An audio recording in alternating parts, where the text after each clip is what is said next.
Lah cara bocah TPA cah diniyah niku dinyanyikke kanthi lagu balonku ada 5. Adam, Idris, Nuh dan Hud, Soleh, Ibrahim dan Lut, Ismail, Ishak dan Yakub, Yusuf, Ayub dan Su'aib, Musa, Harun, Dzulkifli.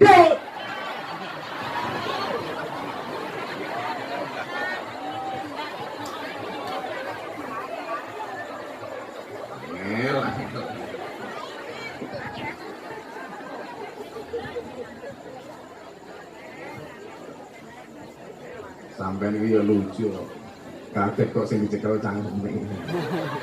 Kaget itu di dada karena jantung tempatnya di dada. Kaget mau cekel cangkem apa jantungmu ning cangkem. Nah, Rasul jenisnya juga ada 2. Rasul yang mendapatkan ulul azmi dan Rasul yang tidak mendapatkan ulul azmi. Ulul azmi ada 2 mbahmu 5. Siapa itu? Musa, Ibrahim, Nuh, Isa, dan Nabi Muhammad sallallahu alaihi wasallam. Jadi orang kabeh nabi dan rasul itu mendapatkan gelar ulul azmi. Nah, dari 5 nabi ini siapakah yang terbaik? Baginda Rasulullah Muhammad sallallahu alaihi wasallam. Di mana letak kemuliaan umatnya Nabi Muhammad? Lah nyeritake kehebatan Nabi Muhammad, semua tinta kalau untuk melukiskan keindahan akhlak Muhammad tidak akan pernah cukup untuk menulis di sebuah buku. Sebegitu mulianya akhlak Rasulullah. Saniki awake dhewe umat Kanjeng Nabi. Hebatnya di mana? Al-Qur'an mengatakan, "Kuntum khaira ummah." Kalian adalah umat terbaik. Yang dimaksud terbaik itu napa? Napa rupane? Mboten.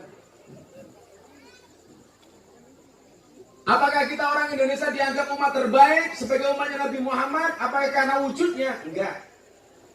Apa salah satu ciri-ciri dari kehebatan umatnya Muhammad? Kenapa dikatakan gambaran keluarga Fir'aun? Suaminya jelek, istrinya jelek. Baik. Yang ketiga, gambaran keluarganya Abu Lahab. Suaminya jelek, istrinya jelek. Yang keempat, tipe keluarga Nabi Ibrahim. Suaminya baik, istrinya baik. Nah, pertanyaan untuk ibu-ibu, Anda pilih mana? Tipe keluarganya Nabi Nuh, Abu Lahab, Fir'aun, atau Ibrahim? Ibrahim, subhanallah. Dan Anda tahu Ibrahim istrinya 2.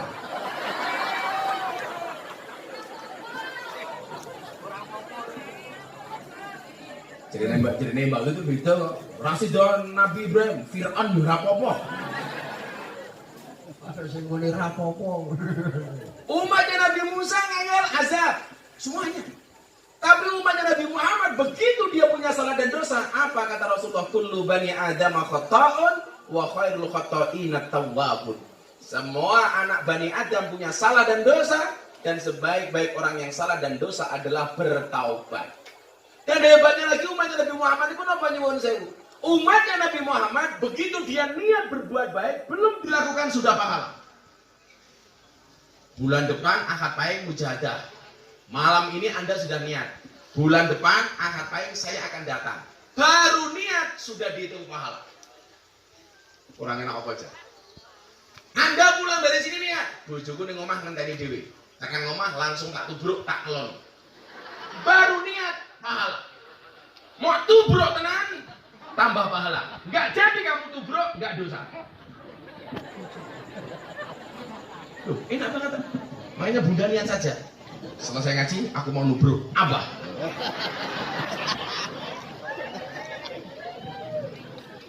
Masuk kamar langsung tul jainak, orang nutul ora penak. Nutul rasa penak sing didudul dangak-dangak. Coba. Orang berbuat baik satu, umatnya Nabi Muhammad kelebihannya apa? Diganti 10. Manja abil hasanati falahu asyru amsalihah. Berbuat baik satu dibalas 10. Bahkan kalau Al-Baqarah orang sedekah satu bisa jadi 700. Masalul ladina yunfiquna amwalahum fisabilillah ila akhir ayat. Coba, begitu indahnya umatnya Nabi Muhammad. Bu, Pak, bangga nggak jadi umatnya Nabi Muhammad? Bangga. Kurang apa coba? Hebatnya lagi apa? Orang berbuat dosa, sudah berbuat dosa saja tidak langsung dicatat oleh malaikat. Suruh menunda dulu kata Allah. Jadi begitu umatnya Nabi Muhammad berbuat dosa, mau ditulis oleh malaikat Raqib dan Atid, pencatat amal baik dan amal buruk. Begitu mau dicatat, Allah berfirman kepada malaikat, hei malaikat, jangan dulu. Loh, ini berbuat dosa Tuhan. Gosek sing sabar bro. Ditunggu. Sampai kapan? Sampai dia mendengar suara azan. Kalau dia mendengar suara azan kemudian kembali kepadaku, ku ampuni dosa-dosanya. Akhirnya berumuatan yang masjid. Allahu Akbar, Allahu Akbar. Begitu umat ini kembali, ingat dengan dosa-dosa yang dia bertaubat, langsung dihapus dosanya sama Allah. Nah, terus balik dengan hapus. Kalau dia nggak kembali, mau dicatat sama malaikat, Allah mengatakan kepada malaikat, stop. Loh, kenapa Tuhan? Tunggu sampai besok hari Jumat. Barangkali besok ketika dia sholat Jumat akan datang kepadaku dan memohon ampun kepadaku, kata Allah. Maka dikatakan yaumul Jum'ati sayyidul ayyam wa a'dhamu min idul fitri wa idul adha. Bahwa hari Jumat adalah merupakan tuannya hari yang keutamaannya lebih agung dibandingkan Idul Fitri dan Idul Adha. Maka kenapa sholat Jumat hukumnya wajib, Idul Fitri dan Idul Adha hukumnya sunnah. Tapi lucunya suka, begitu hari Jumat dia belum datang, apa kata Allah? Ketika malaikat mau mencatat, Allah mengatakan kepada malaikat, hei stop! Loh, ngapain lagi Gusti? Tunggu sampai besok hari raya Idul Fitri. Barangkali dia masih mau bertobat sama aku, kata Allah. Begitu malam Idul Fitri, Allahu Akbar, Allahu Akbar, Allahu Akbar. Maka ingat, begitu malam takbir biasanya banyak orang menangis. Oh, pemenang rondo nyaran. Tahun kemarin saya masih bersama suami, sekarang saya tidak punya suami. Kok dia Idul Fitri belum kembali kepada Allah? Ditulis sama malaikat, masih dilarang. Hei malaikat, nanti dulu. Sabar. Kapan? Tunggu sampai dia menikah. Bagi yang belum menikah. Makanya kenapa orang itu kalau mau menikah, kita diperintahkan untuk membaca 2 kalimat syahadat. Asyhadu alla ilaha illallah wa asyhadu anna Muhammadar Rasulullah. Begitu dia menikah, tetap belum kembali kepada Allah. Baru Allah mengatakan kepada malaikat, malaikat, tulis dan kasih dia masalah. Maka jangan kaget. Biasanya keluarga muda yang sebelum menikah dia tidak ada masalah, begitu menikah justru ada masalah. Kenapa? Karena itu merupakan hukuman dari Allah atas akumulasi dosa yang kita perbuat. Makanya coba, sebelum menikah kamu perbaiki dulu. Pantaskanlah amalmu di hadapan Allah, maka Allah akan memantaskan hidupmu. Orang belum menikah nggak ada masalah, begitu menikah kenapa justru ada masalah? Itu adalah merupakan hukuman dari Allah akibat dosa-dosa yang kita lakukan dan kita belum mau bertobat kepada Allah. Maka para jomblo, ayo sebelum menikah dandani dulu. Ingat jomblo itu, single itu prinsip, jomblo itu nasib.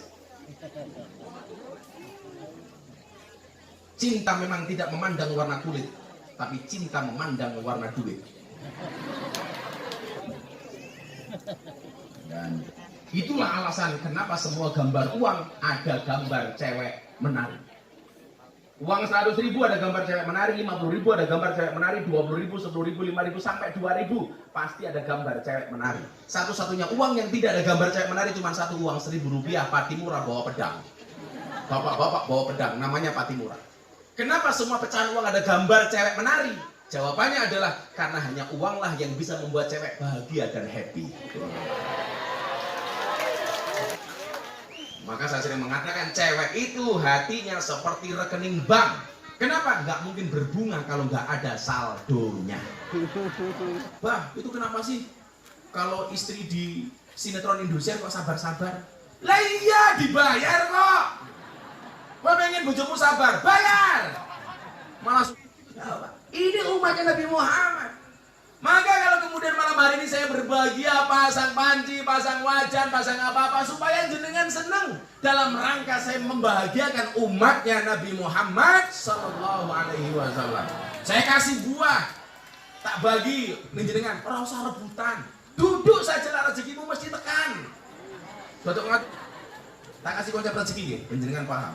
Ora paham giyebuk nganggo tongkat.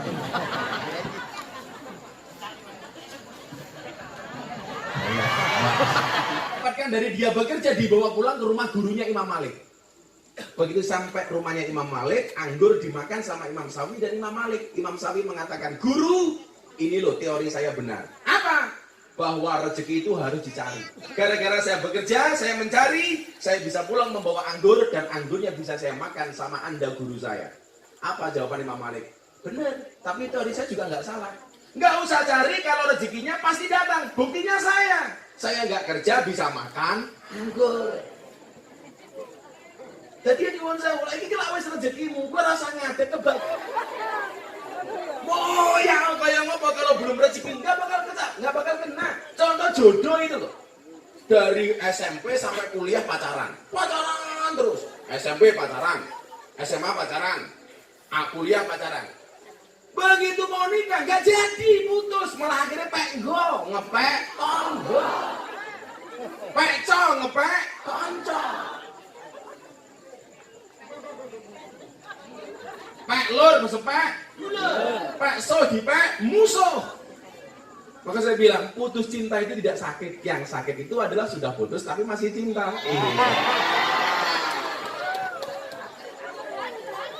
Curhat matamu, curhat.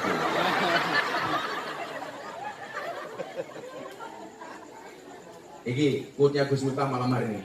Mungkin kamu tidak bisa menikah dengan orang yang kamu sebut namanya di dalam doamu. Tetapi mungkin kamu akan menikah dengan orang yang diam-diam menyebut namamu di dalam doanya.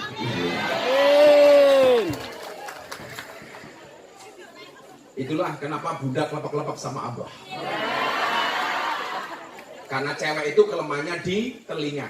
Itulah alasan kenapa laki-laki suka gombal. Laki-laki kelemahannya di mata. Itulah alasan kenapa cewek harus pintar dandan. Menunggu rahasianya. Ngomong wiji. Kalau jangan kaget, kadang-kadang ada laki-lakinya jelek, istrinya cantik. Mergo cangkeme sing lanang gaweane gombal. Kaya Gus Miftah tak ajar ya. Kok masih ngomong ini?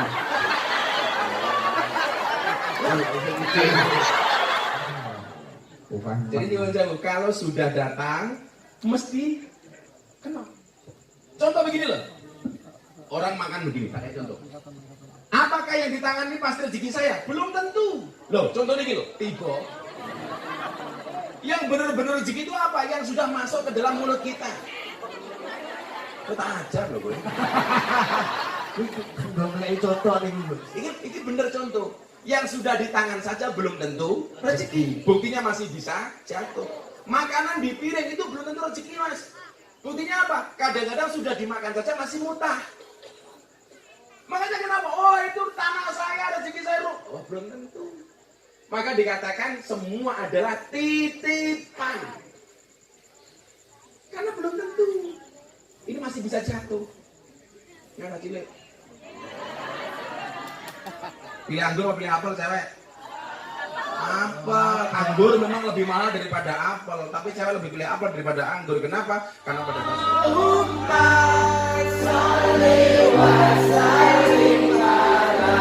Sayyidina Muhammadin adada ma fihi.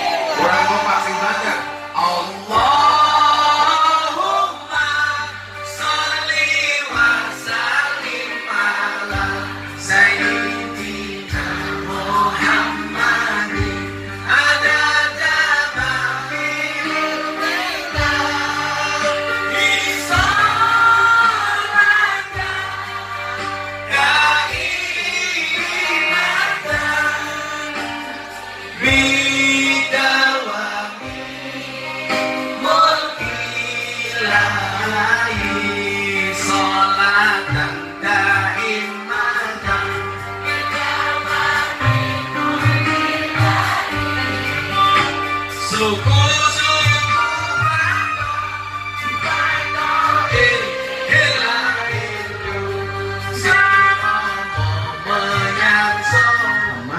Sallallahu alaihi wasallam.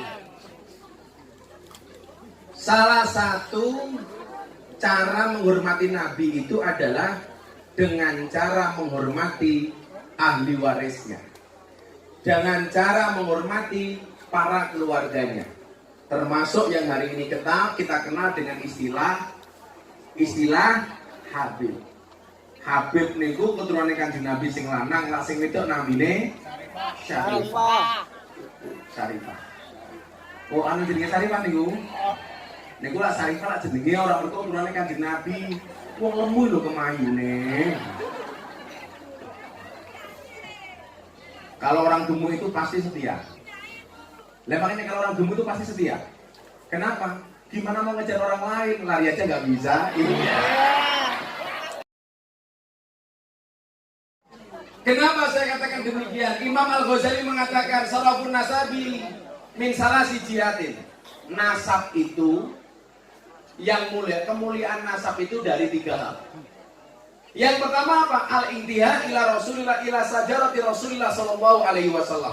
Yang pertama adalah nasab yang langsung nyambung sampai Kanjeng Nabi Muhammad sallallahu alaihi wasallam.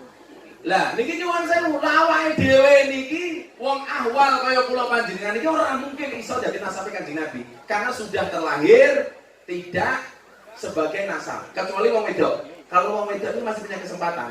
Kalau jenengan wong biasa dirabi karo Habib itu besok anak cucunya menjadi Habib. Tapi jarang perempuan Syarifah yang mau menikah dengan ahwal. Ahwal itu di luar Habib. Biasanya betul burun. Kenapa? Karena begitu menikah dengan ahwal, otomatis nasabnya hilang. Mila nyuwun sewu, lah Habib, bojone non Habib atau non Syarifah itu banyak. Tetapi kalau perempuannya Syarifah, laki-lakinya non Habib atau ahwal itu jarang banget perempuan yang mau. Kalau segera menikah dengan orang Arab, bisa. Nah, maka saya sarankan bagi para laki-laki yang belum menikah, menikahlah dengan cewek Arab. Kenapa? Karena kalau istrimu marah, serasa mendengarkan tartil Quran. Nah, pentingnya nasib itu di mana? Nasab itu di mana? A'rifu ansabakum. Kamu harus tahu bagaimana nasabmu. Walaupun nasab itu penting tapi bukan jaminan. Mula kalau kula dhewe ditanya tentang nasab itu kula tersinggung. Saya sering matur ya di mana-mana. Harusnya orang itu malu loh kalau ngomong nasab. Di saat dia punya nasab hebat sementara dia bukan siapa-siapa, kan harusnya malu. Mbahku orang hebat, mbahku kiai, mbahku begini. Sementara di saat dia ngomong dia bukan siapa-siapa. Maka saya sering mengatakan, kamu tidak bisa memilih dilahirkan oleh siapa, tetapi kamu bisa melahirkan generasi seperti apa. Maka lah pengen duit nasab sing apik, caranya bagaimana? Santri, cari istri yang baik. Santri akan jadi ya. Kowe besok kalau mau menikah, tanya kepada calon mertuamu, Pak, ini anak panjenengan dulu ketika nyusu berapa tahun? Pak, anakmu dia mentile pirang tahun. Itu penting. Kenapa saya bilang kalau mau menikah tanyakan kepada istrimu dia dulu ketika bayi nyusunya berapa tahun? Ternyata bayi yang mendapatkan ASI selama 2 tahun dan ASI yang tidak mendapatkan dan bayi yang tidak mendapatkan ASI selama 2 tahun itu secara psikologis berbeda. Kenapa? Karena perintah Al-Quran ngasih ASI itu harus 2 tahun. Wal walidatu yurdina auladahuna haulaini kamilaini liman arada ayyutimma radha'a. Nyusui itu kudu 2 tahun. Walaupun diselang-seling dengan susu sapi, nggak masalah. Tapi ASInya harus eksklusif 2 tahun. Jangan anak 5 bulan susunya ibunya dipedot langsung diganti susu sapi. Itulah alasan kenapa para cowok dilarang menikah dengan sapi, karena saudara sesusuan.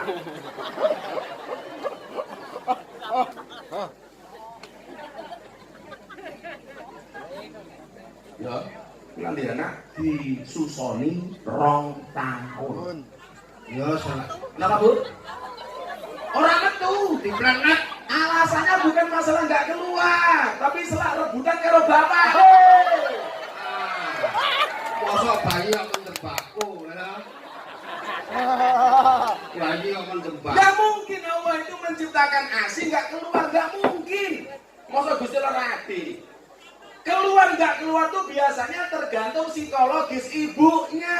Maka para suami ketika istrimu menyusui tolong jaga perasaannya. supaya susunya tetap keluar curut. Sengit aku, nggak mungkin. Cewek itu kenapa ASI-nya nggak keluar? Karena biasanya stres. Maka para suami harus paham, istrimu itu dititipi gentong 2 oleh Allah. Usahakan gentongnya itu jangan menjadi gentong yang panas. Karena kalau gentongnya panas, anakmu jadinya emosian. Lu mana tenang ini? Dua bojo nyusun emak mau gawe stres. Laki-laki yang kurang ajar. Kalau istri itu luar biasa. Kok dapat buah kayak gini, nggak dimakan kok. Disai gue mulai alasannya apa? 2 anak ini ngomong. Kermah mikir, jajal lanang. Halah. Itulah alasan kenapa kalau pengajian yang bawa tas itu pasti ibu-ibu. Tujuannya cuma satu. Kermah. Apel beleng, pisang beleng, anggur beleng, sandale kancane beleng. Karena biasanya stres. Kalau kemudian perasaan seorang istri yang sedang menyusui dibuat senang, happy, karepe napa dituruti, ini lancar. Makanya kenapa istri itu biasanya rela badannya gemuk asalkan asinya keluar. Mila awakmu ketika nyuci rasa dietan, mangan sing oke. Ben susune oke. Bojomu kan ngepet dhisik. Malah kamu gantian anak suami padahal suamimu rokok. Begitu badhe nggo bojomu digo anakmu ya anakmu keracunan rokok. Wes hanya. Untung anak ra iso ngomong iso. Dancuk rokok iki. Susu ambune rokok.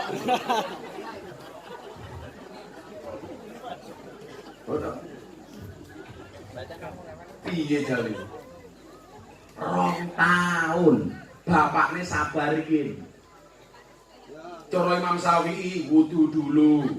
Arep nyusun anak neng. Wudu dhisik ya nak, begitu wudu baru susoni. Begitu wudu nyuwun sewu.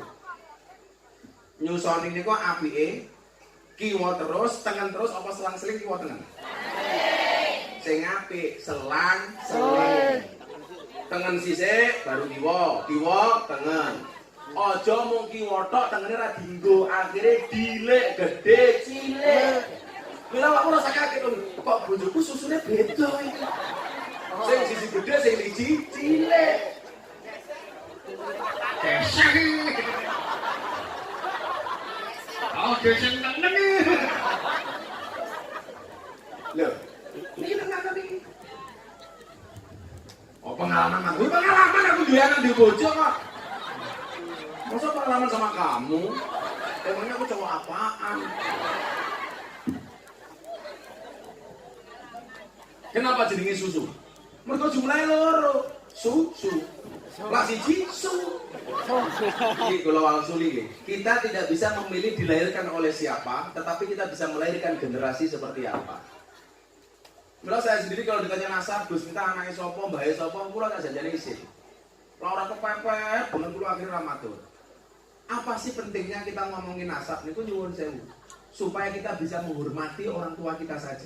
Tapi jangan pernah kemudian Anda membangga-banggakan siapa bapak ibunya. Karena nasab itu tidak berbanding lurus dengan nasib. Ono kolone nasabnya apik tapi nasibe elek. Ono kolone nasabnya biasa tapi nasibe apik. Minta jenengan ngoten iki ya. Pengajian seperti ini diniati tirakat supaya bisa melahirkan generasi-generasi yang hebat. Amin. Amin. Karena bagaimanapun juga kalau mengajar seorang perempuan itu sama halnya mengajar sebuah generasi.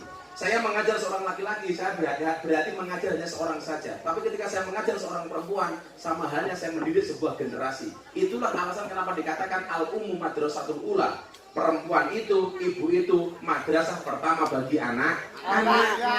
Maka dikatakan al-jannatu tata agamil ummahat. Surga itu tetap di bawah kaki ibu. Niku juga termasuk hadisnya ibu. Maksudnya apa? Surgane anak tergantung kelakuannya ibu. Karena hari ini banyak ibu kelakuannya tidak mensurgakan anak. Contohnya apa? Anak 5 bulan diganti susu sapi, padahal anaknya masih butuh susu ASI. Sing salah apa? Termasuk bojone. Mergo ora sabar selagarian karo anake. Kontake rung rampung kok. Nyelo-nyelo. Lho ana toko wayangan iku sing ora tau nyusu belas iku ya ana. Buta cakil. Ora nyusu tenan ya nembok entek. Buta cakil nyusu ya copot sak dudukan. Buta cakil itu matinya kenapa Pak Sugeng? Kan Janaka. Enggak. Werkudara. Ora. Buta cakil mati ora karo Janaka ora karo Werkudara. Karena tenggelam dengan air ludahnya sendiri. Karena mencuh balik. Oh, buta cakile bodoh. Kudune sangu kanebo. Begitu ngumpul templek. Terus rasa itu. Buta cakil mendel kena cuwe. Nah, berkaitan dengan nasabnya para nabi, awal hormat mawon. Kalau kita tidak cocok dengan pendapatnya bagaimana Gus? Hormati Habibnya, nggak usah diikuti pendapatnya. Karena nggak ada kewajiban kita untuk mengikuti pendapatnya, apalagi yang bertentangan. Maka dalam kaidahnya apa? Dikatakan al-hurmatu khairun minat to'ah. Hormati sosoknya, tetapi jangan taati kelakuannya. Iki Habibnya nakal, hormati, tapi jangan ikuti. Dulu orang bilang, Gus Miftah itu benci Habib Rizik. Sopo sing kondok? Saya di Arafah, di Mina, pas malam lempar jumroh, pulau nginep teng Mina. Pulau ketemu kali Habib Rizik, pulau foto. Saya hormati beliau. Kalau kemudian saya berbeda pandangan dengan Habib Rizik, itu yang asal mawon. Gak ada zamannya Gus Miftah yang membenci Habib Rizik. Gak boleh, Banser gak boleh. Benci dengan semua habaib, termasuk Habib Rizik. Walaupun kita tidak sama dengan beliau. Jangan ikut-ikutan mencaci maki. Hak kita apa mencaci para Habib? Itu. Dan jangan pernah membanding-bandingkan Habib. Aku senang sama Habib ini, gak suka dengan Habib itu. Kamu itu bukan Habib, kenapa banding-banding ke Habib? Habib itu artinya apa? Orang yang pantas untuk dicintai. Maka saya bilang, Gus Miftah sering berbeda pendapat dengan Habib Rizik, berarti gak suka. Nanti dulu. Bukan berarti perbedaan pendapat menjadikan saya tidak hormat. Saya tetap hormat walaupun berbeda pendapat. Dulu kan hormat, baru taat. Contoh yang paling gampang ya kan. Sugeng ini santri kula. Subuh, Sugeng ngimami salat subuh. Sugeng nolak. Mboten Gus, jenengan mawon sing imami. Begitu Mas Sugeng bilang, mboten tidak, berarti dia tidak taat dengan perintah saya. Tidak taatnya Mas Sugeng kenapa? Karena hormat dengan saya. Jenengan mawon Gus. Begitu saya jawab tidak, berarti Sugeng bentar. Tapi tidak taatnya karena hormat dengan saya. Buatan kiai jenengan saja ingin mana salat subuh. Cara paling gampang, ibu-ibu isu-isu masak. Bojone macul. Pak, sarapannya sudah matang, ayo sarapan. Suaminya bilang, saya belum selesai macul, Bu, ibu sarapan dulu. Kalau ibu paham dengan kalimat ini, hormat lebih didahulukan daripada taat, ibu bilang, enggak Pak, saya nunggu jenengan ikut makan. Kalau jenengan belum makan, saya tidak akan makan. Itu namanya hormat lebih didahulukan daripada taat. Orang kok, Pak, sudah matang, ayo makan. Bu, sampean dulu yang makan. Oke, kayak bunda ini. Bahaya sarapan. Bunda dulu, kalau ngentosi abah, saya nunggu abah. Itu caranya. Soalnya kan bojoku. Sedino sholat 15.000 kali. Kamu berapa kali? Bunda itu sehari sholat 15.000 kali. Itu cangkemnya ngedumel kok sallallahu alaihi malam loh jam 2. Aku tak keluar nih sallallahu alaihi.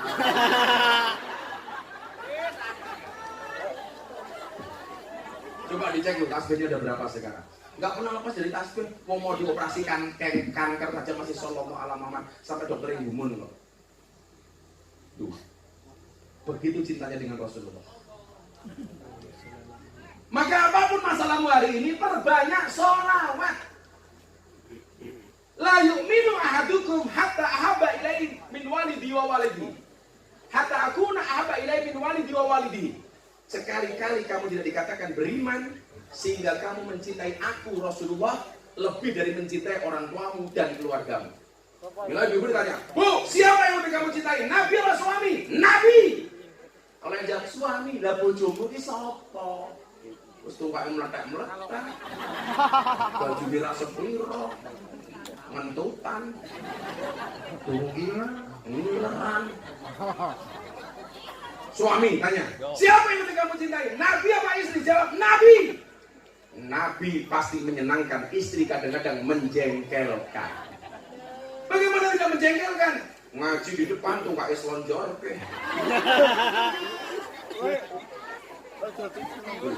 Ya Allah, meletak. Nabi pasti menyelamatkan, istri belum tentu menyelamatkan. Nabi nggak bisa ditukar, istri macam-macam tukar. Tombol, Bu, sarkem matamu kok sarkem gitu. Sarkem kate ngereni tane ya. Begini ngomong sarkem jangan-jangan alumni sarkem. Ya, pokoknya kuwabeh hari ini kita cinta Rasulullah, hati ini bahagia, happy, insya Allah masalah rampung. Amin. Ya Rabbi bil Mustafa balik maqasidana ya firlana mamada ya wasi'al karami wal habib Buladi turja syafa'atu likulli hawli minal ahwalil mujtahimin maulaya sholli wa salim daiman abada alal habibika khairil khalqi kullihim huwal Buladi turja syafa'atu likulli hawli minal ahwalil mujtahimin. Ibu ayahnya masalah yang ngomong rampung. Kanti asmanipun Kanjeng Nabi. Amin.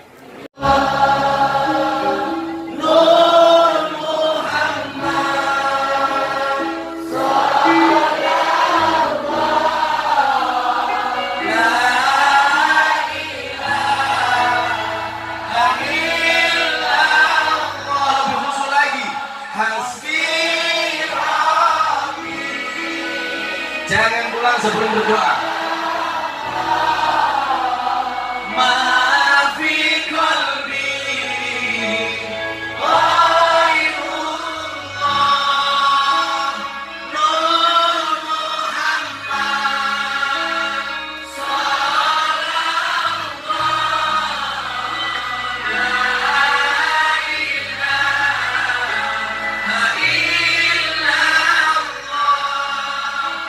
Hazirami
lantunan sholawat.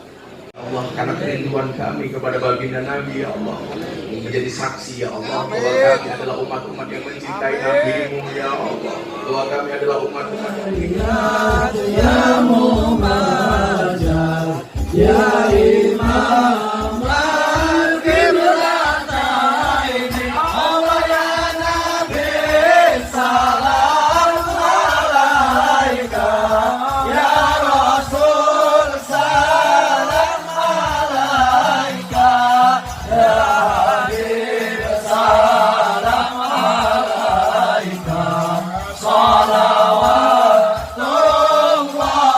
alaika.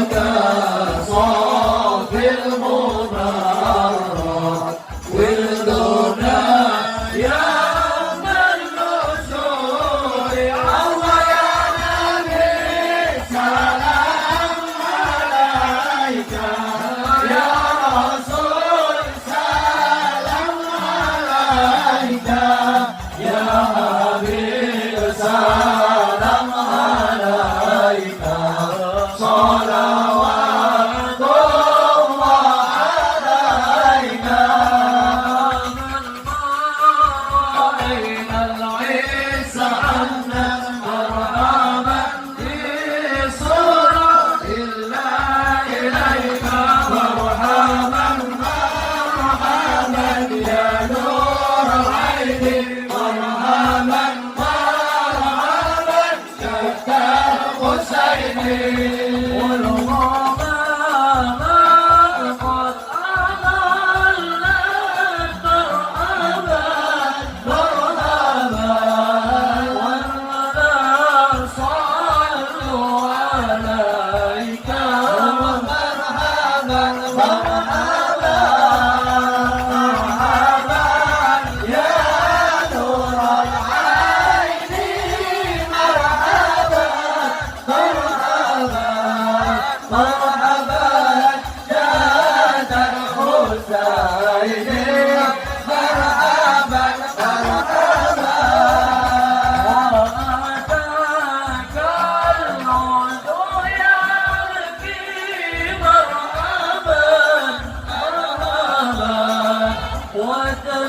وتذلل بين يديك مرحبا مرحبا مرحبا يا نور عيني مرحبا مرحبا مرحبا جاد الحسين مرحبا مرحبا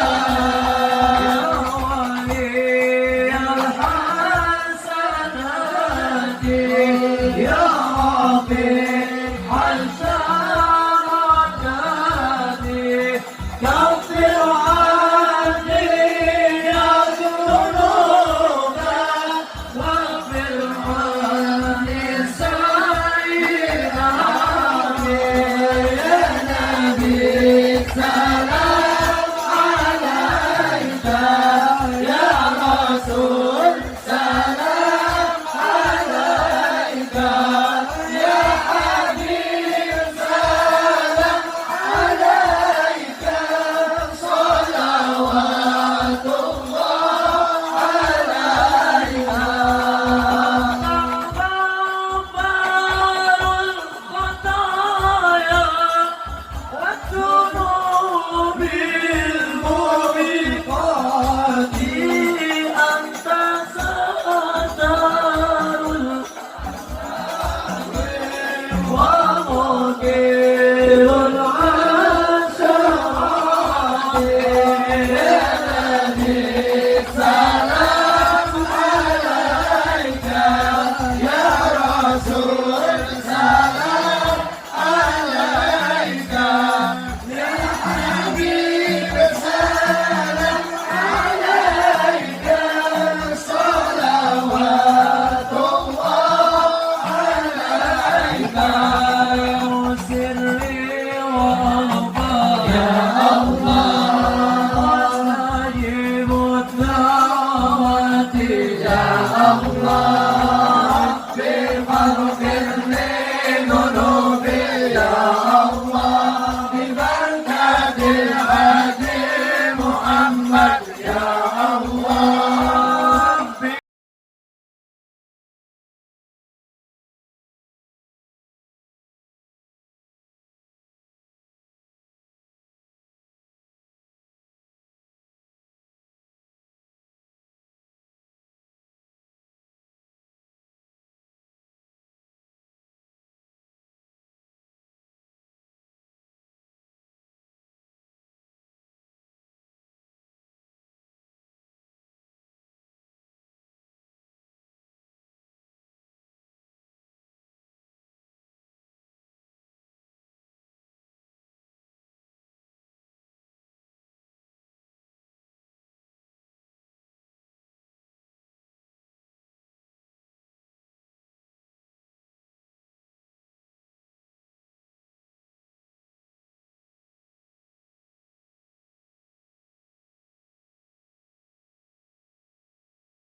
Allahumma sholli ala